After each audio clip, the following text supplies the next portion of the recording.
The topic we have before us today is to talk about the industry in search of an identity. And because there's so much that is changing in publishing, and I come from the publishing space, there's so much.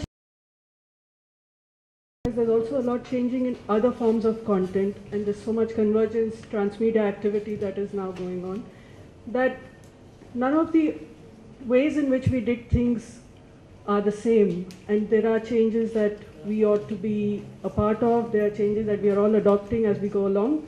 It's not a competition between the print and digital.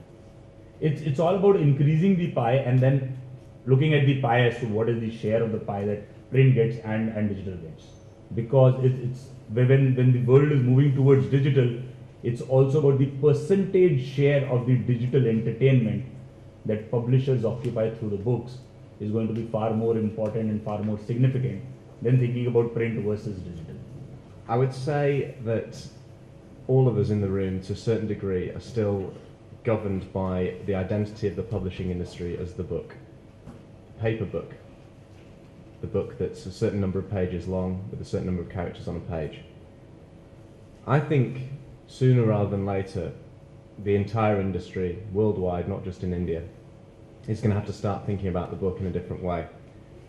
If you really want an answer as to what the identity of the industry is, you should start looking at these. It's a phone. It's not a book, it's a phone. But ultimately, that is where the industry is heading. That is where books are going to be housed more and more. And not just books in the traditional sense, but texts. Books as texts. The publishing industry is an industry that's producing great texts, great pieces of literature. It's going to be housed on phones. It's not going to be housed between two leather covers. And at the moment, and I'm not just talking about India, but all around the world, we're not even close to harnessing the potential for what that actually entails. I thought I'd bring some experience to you all about what we've been through in the last couple of years with regards to academic STM journal publishing and the process of open access. The whole concept of open access business models came about in the UK following huge pressure that publicly funded research should be universally available for everybody to read. Publishers were facing a lot of criticism to the extent that they were being accused of things like preventing people finding a cure for malaria.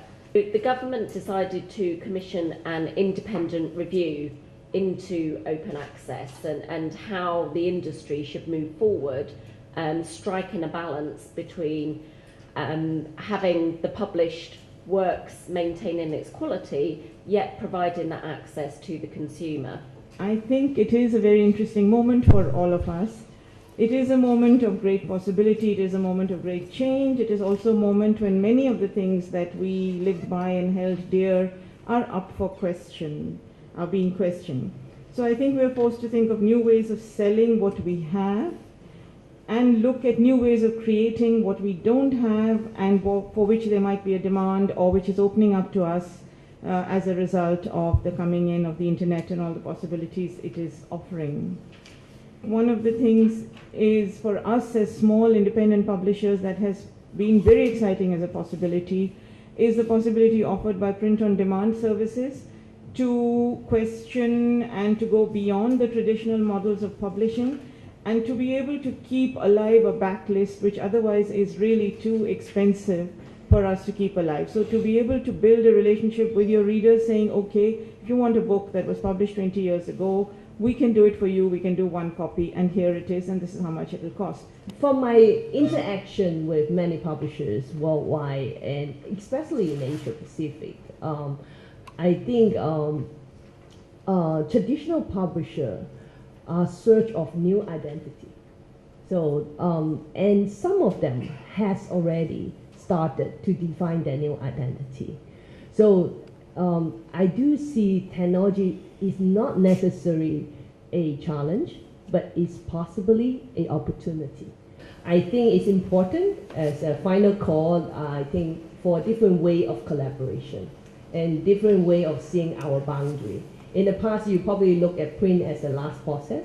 Probably now you need to look at print as one of the strategic move, because only with that you release your financial power and you'll be able to invest on more content, more marketing, and be more successful. There is a trend, and the trend is that traditional publishing is changing into an integrated media publishing, and this is a transformation. This is happening worldwide. It is happening in all segments, and this was already adopted by the scholarly publishing, much before, much earlier. So it's not very new to the scholarly publishing, but this is what that we are now currently confronted with. The role of social media, how much it can help, be it a traditional publisher or a digital publisher, it can infuse in so much of interactivity. The more we give away our content, surprisingly, the more we actually benefit in the longer run. There will be short-term losses, but in the longer run, it makes bigger sense. The industry in search of an identity is really about the industry trying to find new ways to distribute and reach customers and find customers. So it's really not such an identity crisis as it is about finding new pathways and finding new models that would help publishers reach their end customer or the reader. But I think equally important should be the questions that Mr. Chakin raised and Linda was talking about, and to some extent what Kiruba touched upon and what she also raised, is what are we really doing in terms of what kind of books should we be publishing, how should we be publishing them, what kind of authors should we find, and how do we bring the best of ideas and authorship to our readers. I think that is really a question that is ongoing for a publisher, and that's also something at some point we need to keep reminding ourselves and debating and talking about.